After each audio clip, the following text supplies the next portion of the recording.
Hi everybody! By the end of this exercise, you'll be able to paint something like this,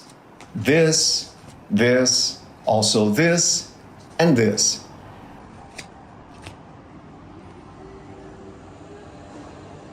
Okay, so for this exercise, we're going to need some paper, we're going to need some pencil, we're going to need some markers, maybe some colored pens, and of course, we're going to need some paper of varied colors, okay, a pair of scissors, and we are ready to go, okay? So let's start. This time, we'll create the basic shapes using colored paper. This technique helps us plan and arrange our composition before committing to the final piece. And it allows us to anticipate the outcome and build the confidence needed to eventually draw directly on paper or canvas. So the first thing that we're going to do, we're going to pick a vase in here, and we're going to try to understand the flow. What kind of flow do you want to give for this? For instance, I have this plant here. Do I want it to flow like this? If so, it's ready. So I just need to know where I'd put the leaves. Okay, so you can start. Okay, if you want any more color, you can add some pops of the smaller leaves, and you have your composition. The same flow we can use with the red ones. If I made it with a black one, would it be better if I made it everything red? And see? Let's start over. I can go very minimalist and use only the small leaves.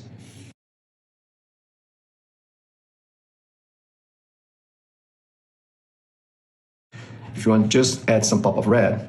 Just this. Is it okay? Does it work for you? Let's try another one.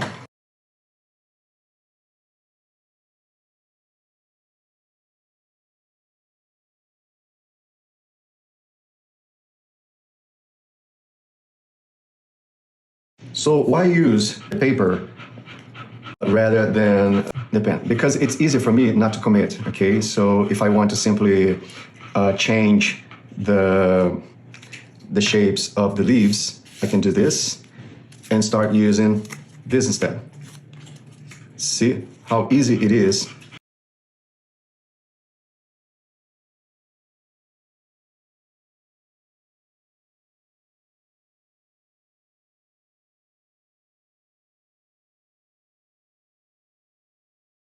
And what happens if you decide to use a dark background?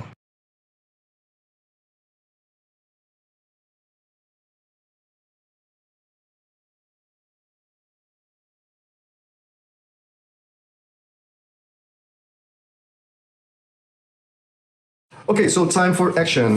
We are going to need some watercolor paper, some watercolor, of course, maybe some watercolor pencils, a ordinary pencil, maybe some masking tape. We're going to definitely need some water, a simple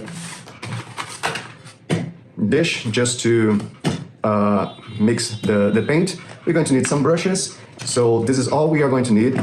It doesn't have to be of any special brand, because right now we're not concentrating in anything other than learning how to make good composition, okay? Right now, what is important is to understand that any piece is only going to be as good as it is well arranged, okay? First thing first, which composition we are looking for? I'm looking for this vase in here. So it's going to be like this. So I think I can outline my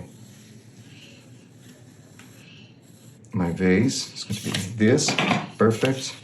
I'm going to add a little edge here. And what you're going to do, we are going to draw some branches, okay? We are going to reduce the use of colors to 3, 4 maximum. Okay, so we are going to use this red, this green and this brown. And to add a little drama in the background, we're going to use this blue in the background.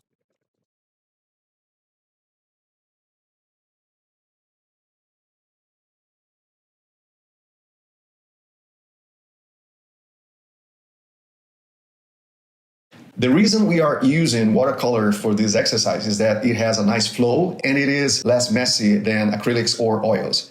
While flat colors would work well, I believe that the texture of the watercolor will add more character and interest to these compositions. Because everything here is very minimalist, okay? We need some texture to add a little bit of interest in this. So just a bit of this brownish here just to add a little drama, like it was some kind of shadow, okay, here. See, it's going to be very subtle. And then we add this very pale blue all the way down, okay? It's just because we don't want the background to be plain white.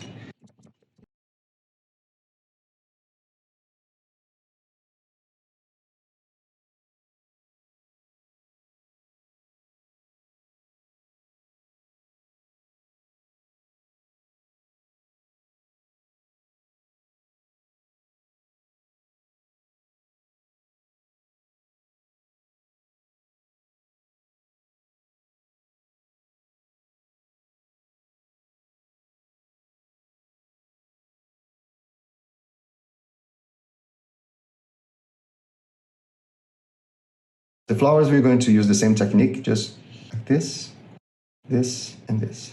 See?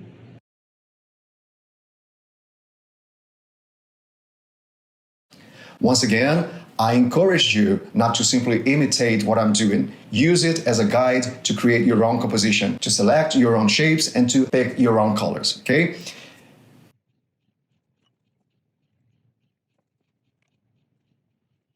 Before you begin painting, it is essential to consider the purpose of your creation. If it's just an exercise, you can afford to be more experimental and less concerned with colors and the overall composition. The more you practice, the more confident you'll become. However, if you intend to display your work on a wall, take the room into account first. Consider the dominant colors in the space so that the colors that you choose for your painting won't clash. If you're aiming to create an accent piece, select the colors that will complement the room's existing decor. If the artwork is a gift, try to learn what colors the recipient prefers or what are the dominant colors in their home. For commercial use, where the painting isn't for yourself or for a specific recipient, it is wise to stick to a minimal number of colors and harmonious tones. This will increase the chances of the artwork appeal to a broader audience and fit well in more spaces.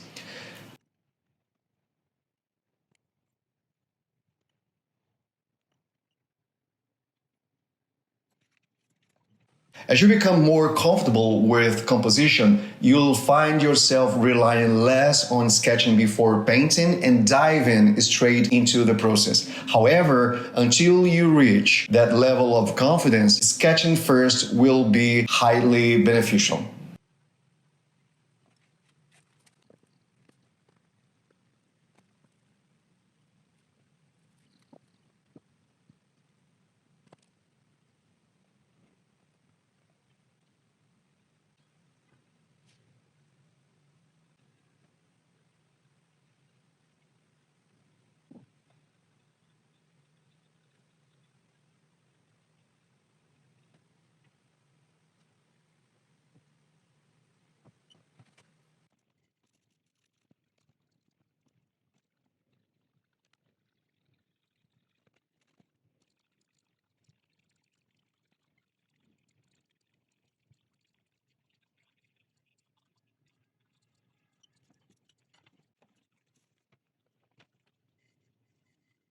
So, a few takeaways from today's exercise. 1. Minimalist compositions can have a strong visual impact. 2. The success of the artwork lies on the harmony and balance of the shapes. 3. Choosing the colors that complement the room where the art will be displayed enhances the overall effect.